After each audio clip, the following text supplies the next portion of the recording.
as far as the OFW workers. It's not just because they left because they couldn't eat here, but opportunity grew because the resourceful Filipino, be it in Marine where we first started. In the old days, it was musicians. I remember when I was 20 years old, anywhere you go, talagang mga Pilipino mga musikero, ang gagaling eh. And then our command of the dialect, thank God that, well, sayang, we've lost it. You know, with Chris there and you know, whatever. Nawala na sa atin eh. Ang ganda ng Pilipino natin, pero nawala na rin. Ang pagsasalita natin ng English, nawala. But I think maybe that's it, to me. And before this guy, our president, can lead us, he also said, he took note of that, that we have to be part of the solution. But how can we be part of the solution if we don't know what we're supposed to be like? Do you know? I mean, I'm, you know. Well, I've got top of my head solution is Noy to know that, to know the answer to your question, should resort to the proven scientific way of putting up a feedback mechanism from people. You see, we did this in the old Philippine Futuristic Society. You can do it. You can do a nationwide consultative conference on each stage. You can start from the barangays, then go to the townships, then go to the provinces, regions, and then go national. But you have to have representative groups in those consultative meetings so that you get an idea what every Juan, Pedro, and Felix wants to know or wants to do for the country, with the country, and by the country. Unless you have that, you won't have the pulse of the people. You know, and it is an art and it's a science also. It's workable. It can be done, but with a cost. You see, in 1987, we suggested that to Cory. Her executive secretary turned it down. Joker Arroyo, with whom I was so frustrated because how much would it cost, he said. And I said 28 million at that time. He said, no money, we can't do it. So they did not even look at it. They threw it into the wasteebasket. Well, c'est la vie. You know, that's how life bounces, that's how the ball bounces. So we didn't force through. The problem is, do we have 20 years?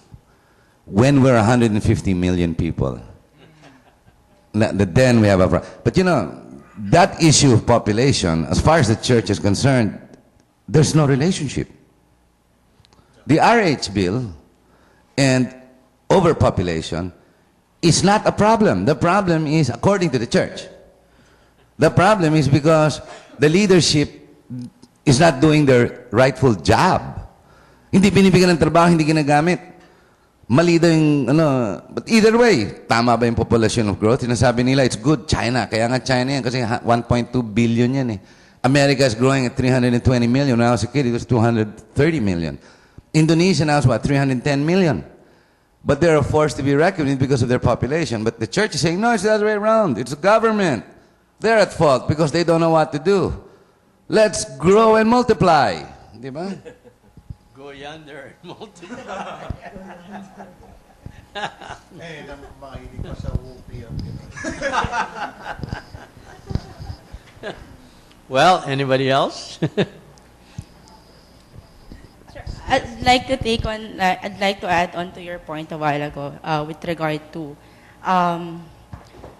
we really have, there are projects that we can do, and we don't even have to like study it from the ground and try to build it in our own context. But let's look at the studies and projects of other countries, of other nations, and see those projects that could work for our country. Like we have, I'm not sure whether they're adopting it already, but the cash incentive program of other countries, it worked for other countries. It might work with our country. PGMA did it before, but without the conditional aspect. It's basically just a cash incentive program. I give you 500, do whatever you want with the 500. It's more for PR. But like the conditional cash incentive of other countries and other nations is I'll give you this much money, and on the condition that you get to make sure that your kids go to school, etc. So it's just projects are there. All of these things that we can adopt in our country. Anyway, the principles basically would be the same. It's just we just have to contextualize it with what's the conditions and the situation of our country, and just look at these studies and make it work for us.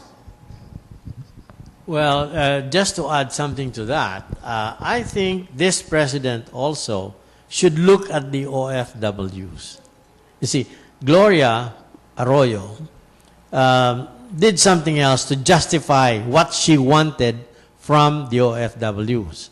But in the end, she classified all incomes, remittances, as inflows only. Did not even classify whether they are foreign or local income from what sector of the economy. No, they were all classified as inflows. You know, that's what the central bank told me when I asked them. What should be done now, I think, would be harness the economic power of the OFWs. According to the American IRS, the investable savings of the legitimately counted OFW Filipinos in the United States is something like $60,000 a year each. And there are about 4 million Filipinos, Phil-Ams, in the United States. If they can give enough incentives for these people, do you realize that if you have 4 million with 60,000 investable income yearly over the next 5 years, they can buy 5 universal banks. And that's going to be quite a force to reckon with as far as the economic upsurge is concerned. You know, you can give them enough incentives. As is now, we give sufficient incentives for foreigners.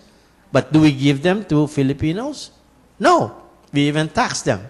You see, that's the problem. So they have to reconcile what's doable with what is available, I think. Unless you have anything else. Okay, some more there, yes. Just a comment on the OFW, sir. It's with the economy growing, we have to also look at the social costs because it's greater. It's much greater with what's happening right now. Again, it goes back to human rights and all of these things. We can talk money and all of that, cash inflows, but who's talking about broken families? Who's talking about abuses which are happening at the moment? Well, that is going to be partly solved, or at least immediately partly solved, if we get these investments from the OFWs, because their people would not have to leave the Philippines anymore. And therefore, the social cost of broken families would first initially be avoided, you see. And that's the first sign of healing, if any at all, you know. Well, Harry, if there's nobody else. Ladies and gentlemen, we do this every once in a while, and GNN welcomes the intention, the effort to go out of the way for the academe to actually discuss the current events that are of real priority.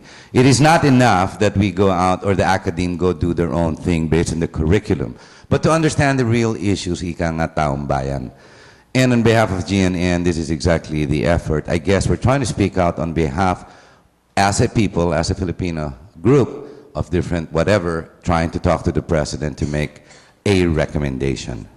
And I'd like to thank, Bobby, would you like to do an exit message? My exit message would be to thank you, Harry. Thank you very much for coming over and giving us the opportunity to discuss current events. Thank you. All right, cut. That's it.